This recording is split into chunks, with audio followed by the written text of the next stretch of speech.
Hello there, and welcome to another session. I'm Dane Scott, Studio Takes, where we try to help you out with things related to Fiverr and voiceovers, in some cases, both Fiverr and voiceovers.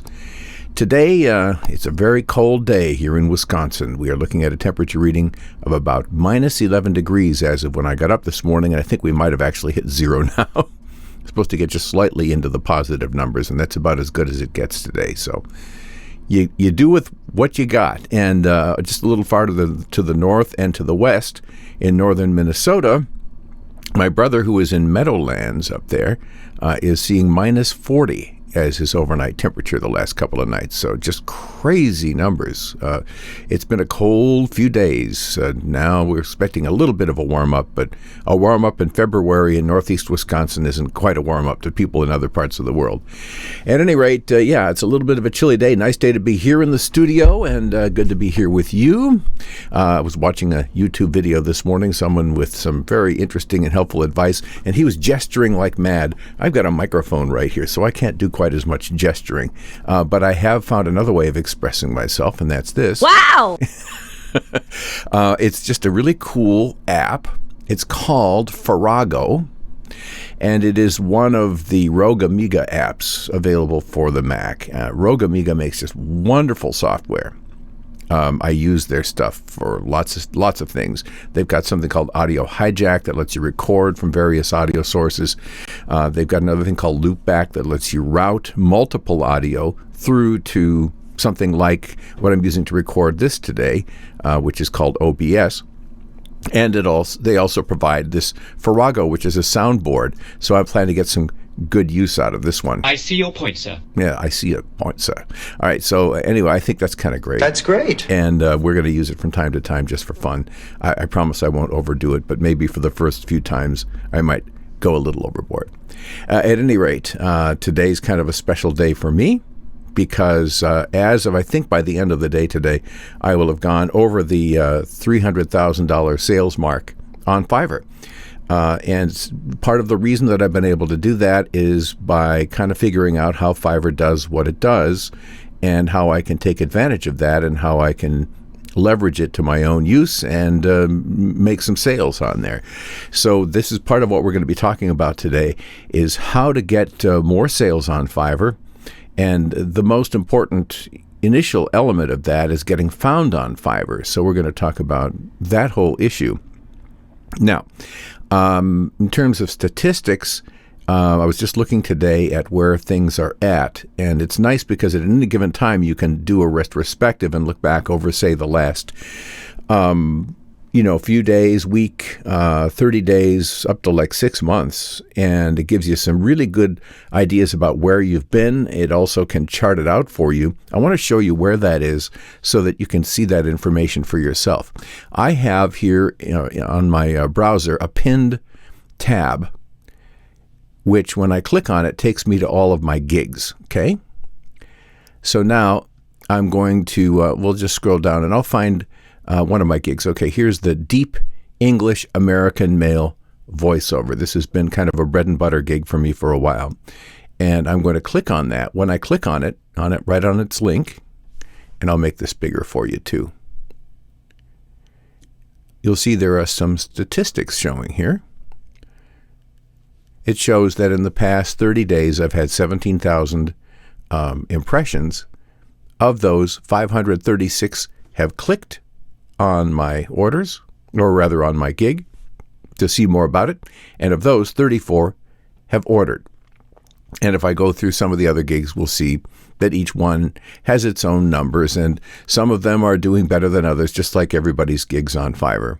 But there are certain ones that are kind of in those low to mid range, like the American Male e-learning voiceover and the, let's see, I think that right now my e-learning one and my phone one are not where I would like them to be.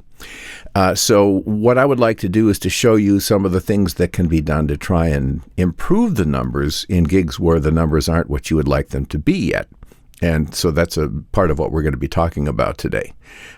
Let me, though, first of all, go to my gig and just show you the elements of it. If I click here and choose Preview, it will bring up the gig. And again, I'm putting it kind of extra big for you. I've got this thing so zoomed in now that I can't see what I'm doing. So just a sec. Okay. I'll do it this way.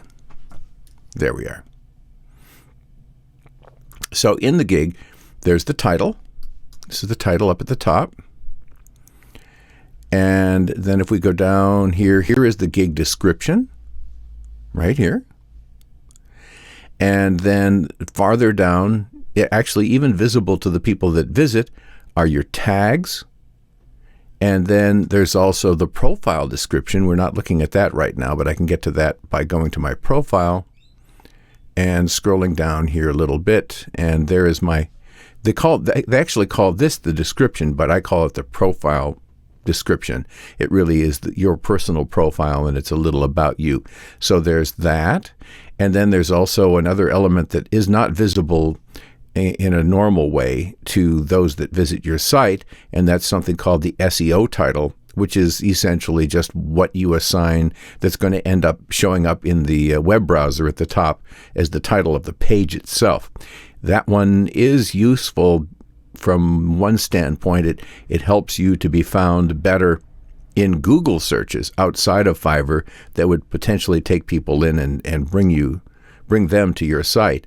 Though I don't personally have a lot of faith in how many orders we're going to get through Google searches, and are primarily, for my own purposes, more focused on how I can be found inside Fiverr itself. So we have the description, the title, the tags, the SEO title, and your profile description. So there's 5 different places where we can put in information that could potentially help us to be found in Fiverr.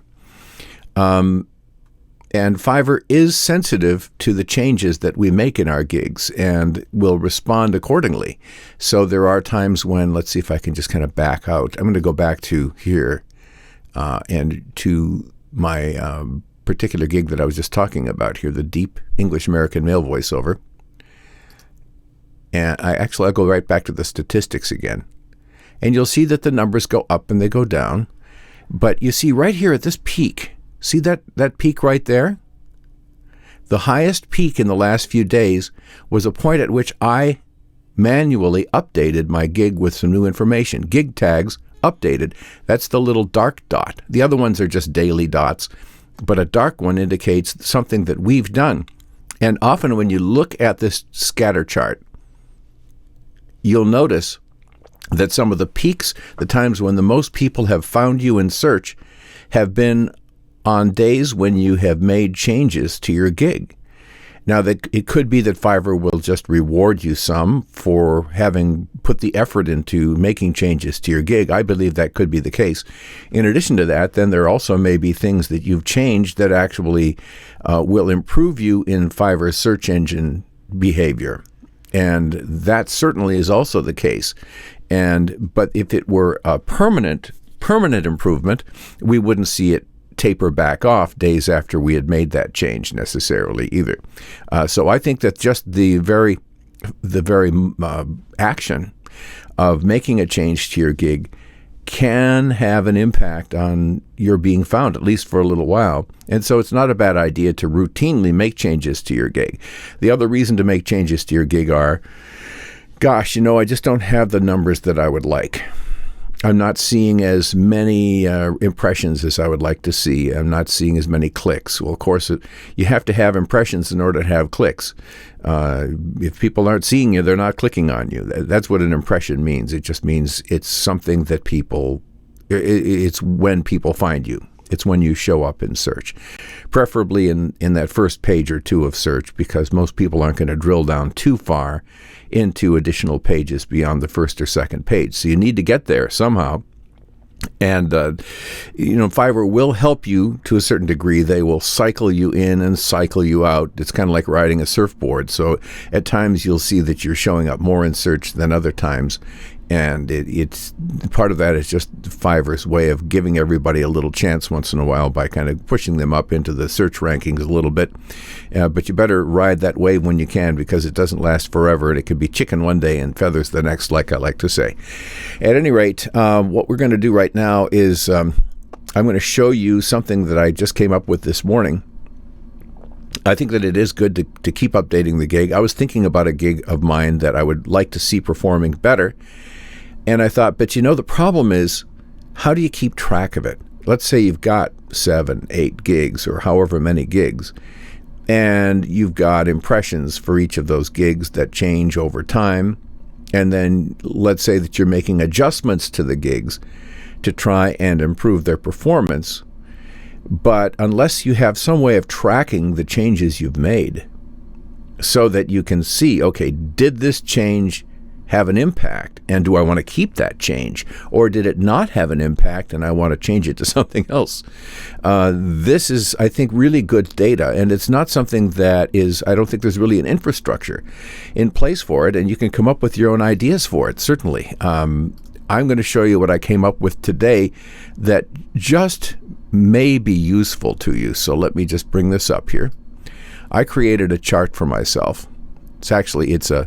It's in numbers. It's kind of the Mac equivalent of Excel. And let's see if I can make this larger for you. Okay. So let's see, how is this looking? I'll put it over about like that, I guess. All right. So I created a table. And for each day when I make a change, I'm going to add a line here. So under my e-learning gig, for example, today, happy Valentine's Day, by the way. Today, the 14th. Oh, I have the wrong date there. I have 2020 instead of 2021. I'm still doing that in February. That's pretty sad. As of today, my 30-day impressions was 2.9K, 2,900 impressions. I would like to see that in the tens if I could, really to get up there and to be found a lot. And so what can I do? Well, I decided I'm going to start making little changes, just a little bit at a time, and see what works. So I made a tiny change today. I basically just took out one word from my title to see what happens. The thing is, if you make a lot of different changes at the same time and things get better or they get worse, you really don't know which of those things improved things or made them worse. So if you make a little change one at a time, it gives you a better idea what your tweaking has done, what it has accomplished for you. But since there may be times when I want to make more than one change in a day, I created multiple columns: change made, change made, change made, change made. And then I can put in here what changes I made in, say, like the title, the description, in the SEO title, in the tags, or whatever it was. Now, let's say that now you notice that I've only got like two rows for each of these different headings right now. And it's probably something similar to this in Excel. On Mac, in Numbers, I would just hold down Option and hit the up arrow, and that adds another entry. And I like to put new entries at the top because I don't like to have to scroll down to see what's new. I want to scroll down to see what's old. So I tend to like to put new entries at the top. And so let's say that this is the 16th now, and or let's say the 20th. Maybe we let a few days. I think letting a good 5 or 6 days go by isn't a bad idea. Just, okay, how's this doing? And maybe you want to even tell Siri or Alexa or whoever to remind you once a week to go through your gigs and check where your impressions are and try your little adjustments and see how they go. And then you can go down through your chart here. By the way, the reason I'm mentioning this is because I'm going to give you a chart that you can use. But go down through your chart and just indicate, okay, on now let's say this is 2/21/21, and let's say my impressions have gone up a little bit. Maybe they're 3.1K now. By the way, I have put a little notation at the top of this. If I move my mouse over it, it says 30-day impressions prior to changes. So what I'm saying is, okay, I took the temperature of the gig today on how many impressions I've had over the past month, basically. And here is the number before I make whatever new changes I'm about to make. Okay, then I make my changes and I type in whatever it is, whatever changes I've made, and then that's it. And then if I want to make some changes to the other gigs, I can do that, whichever ones I feel need a little bit of help. Now, here's the other thing. You don't want to necessarily make changes to all of your gigs. If some of them are doing great, leave well enough alone maybe. But if there are some that could be doing better, then make some fine-tuning adjustments. And if you have some that are totally stinking right now, you can do whatever you want at that point. So, make wholesale adjustments, make major changes if you like, and just see what you can do to get things activated and going again. So there it is. That is the chart that I came up with. It's just very simple. So we have the date, how many impressions, and then a number of different columns where we can add changes. Say we did this, we did this, we did this, and we did this on this date. And then next time we come back, if we want, we can then add another row across, and we can put in a new entry and so forth. So that's all there is to this. I'll close this back out. And did I somewhere? Yeah. Bring this back up here. Here is yours. So I created this one as just kind of a generic one. And I just put in one example here. So it says, removed awesome from the title and added fast. I mean, just as an example of something. And then as a second example of a change, maybe updated description to mention what's free. Or whatever it is that you've done. Just put those all in there and just, save it out. So step one, go to your gig list and look at your impressions. And then obviously you'll want to update this, give them, name them to something that makes sense for you, your e-learning gig, your telephone gig. I wouldn't put the actual title in there because that may be changing, but, just whatever you need for reference. So just, name your gigs in some way that makes sense for you. And then on the day in question, you'll go through your gigs, check the impressions, put the impressions in for those gigs, make any changes that you decide to make. Those you will have made in the gig itself, and then you'll just record them in here. And the next time you come back, it's all there, and it'll help you to remember where you left off, what you've done, and see, am I getting better on this gig? Is it getting worse? Where is it? And what do I want to try next? So there's my suggestion for today. Hey, I hope you're enjoying these. It's always fun to do them for you, and I don't know where I would express myself if it weren't to you. As far as I love to help and to teach, so if I can help with coaching, there's a link up there for you on that, and be sure to contact me about that. You can give me a personal message. You can email me, toontrackersystems@gmail.com, the personal message through Facebook. You can also call me at the telephone number above. Be sure to like and subscribe to the channel here, and spread the word around if these are helpful. Let everybody know to come on over and subscribe and follow the action. I'm Dane Scott. This is Studio Takes, and I'll talk to you next time. You give me a call. Hello. Hello? Hello, I think. Hello, cutie pie. Until I heard the voice, I'd never done a crazy thing in my whole life. Goodbye.